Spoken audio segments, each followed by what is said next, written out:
Flashing lights.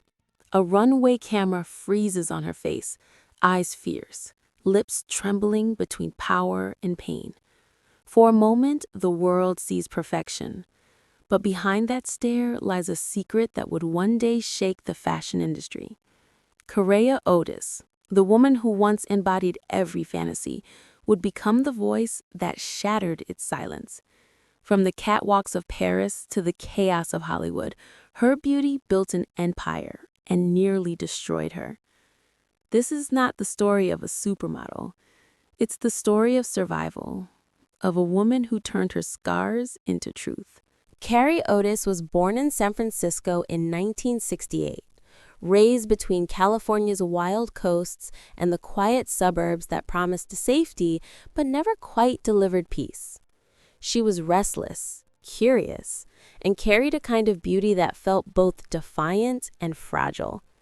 At 16, that beauty would change her life forever. A modeling scout spotted her photo and whisked her to New York, where promises of glamour came wrapped in danger she couldn't yet see. She was still a child when she signed her first contracts, still learning how to use her voice in an industry that rarely listened.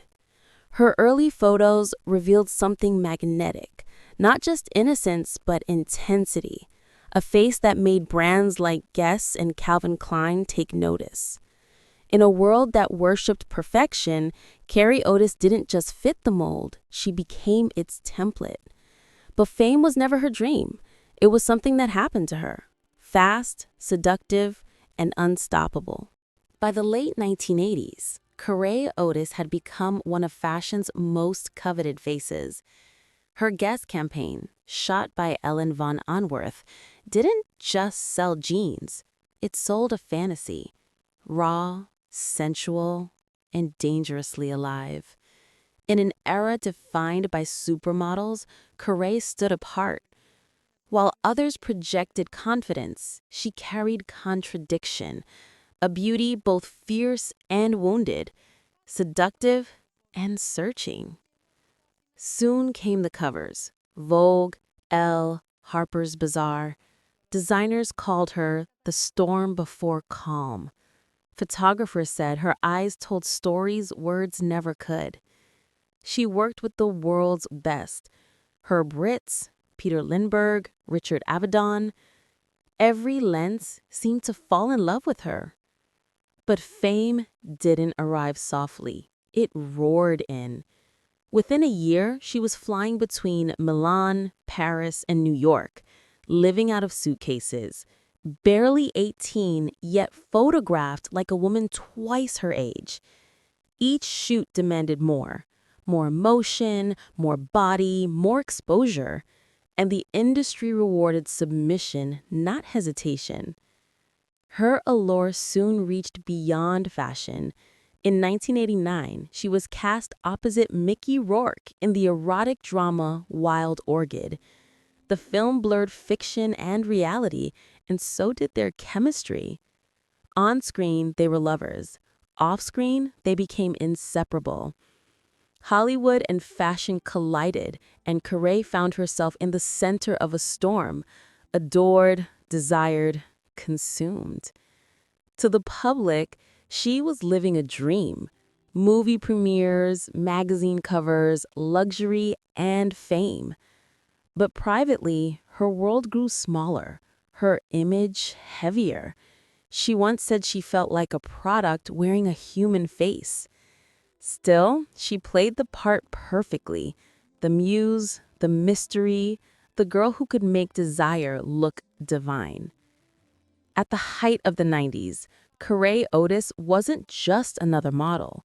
She was a symbol, the living embodiment of beauty's darker edge.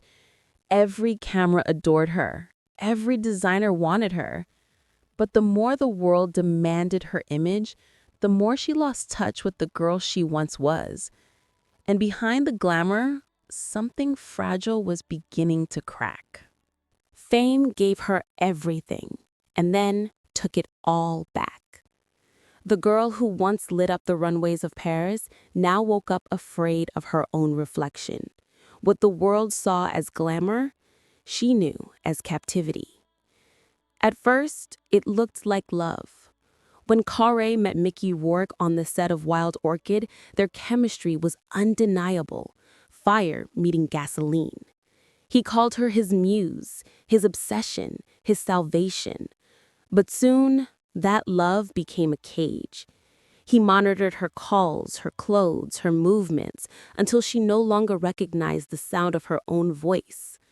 Behind closed doors, passion turned to control, affection to punishment.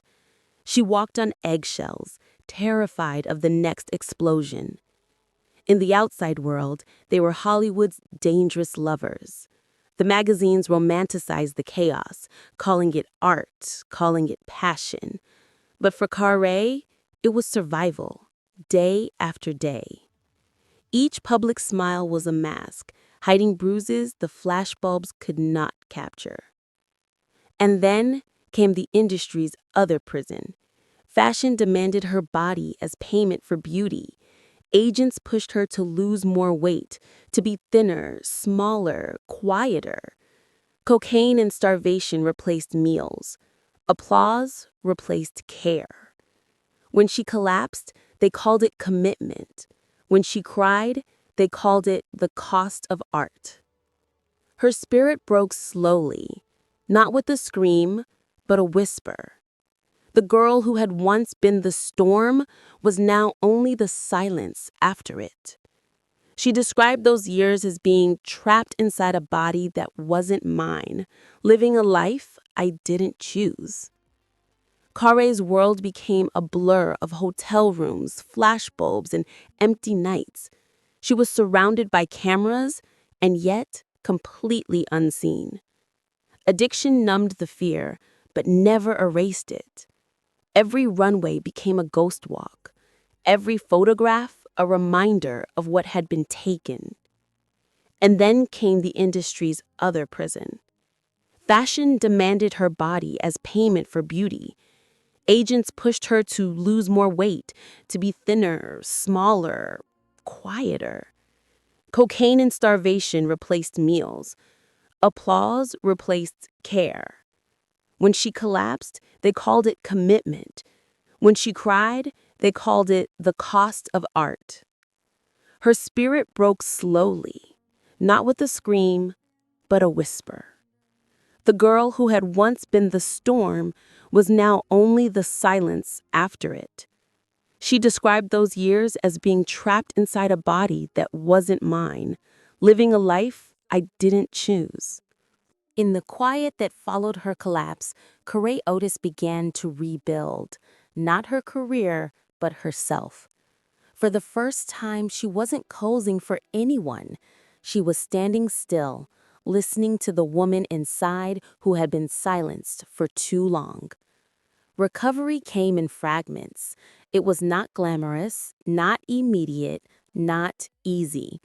She faced the memories she had buried, the violence, the control, the hunger, the lies she had learned to tell herself just to survive. She began therapy, embraced meditation, and found refuge in stillness.